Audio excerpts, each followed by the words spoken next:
All right, we're going to continue. We are on the downside. We've got just a couple more sessions, and then we are going to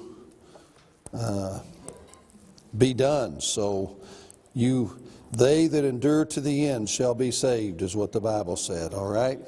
And you are close, so don't bow out now. We're going to give a certificate, and we're actually going to take a group picture. You get to say you were part of the first Operation Go conference in Canada ever.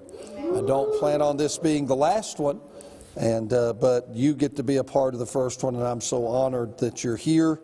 And we had two of the pastors had to leave because they just had hours of driving, and I understand that. Hate they're not going to be able to finish, but they're going to finish listening online from what I understand.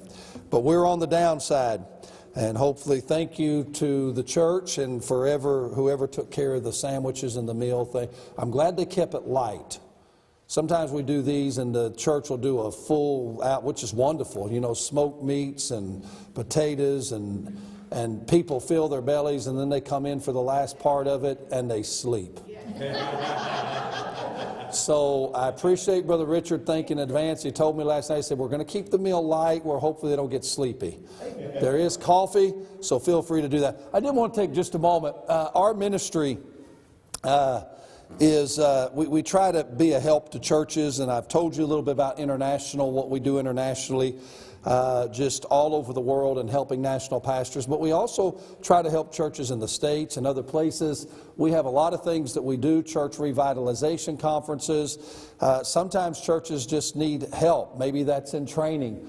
Pastor layman analysis, leadership training. I'm doing more of that. Sunday school training and teachers and deacons. And I'm coming in and I'll be doing it this next weekend. I'll be doing soul winning, and then I'll be doing leadership, and I'll be training this church, their first anniversary. They've grown from about 15 to about 100. I'm in Santa Clarita above Los Angeles.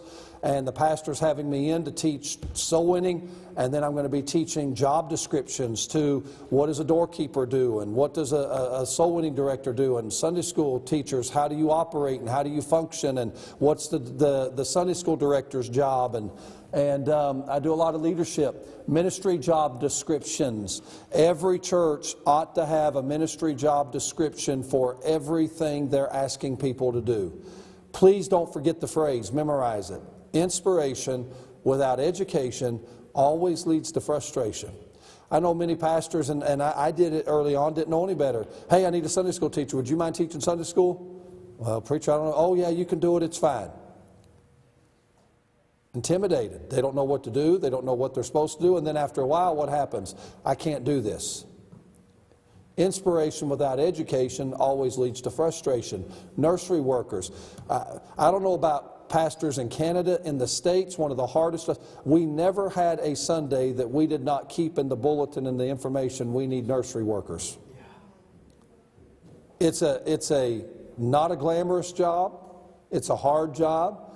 We had to put people through background checks to work in our youth and nursery. And I remember one old lady that wanted to work. She said, but preacher, I'm afraid I won't pass the background check. And I'm thinking, now look, I know this woman. I've known her for years. I said, why won't you pass? She said, well, I got a speeding ticket. I said, sister, we're not looking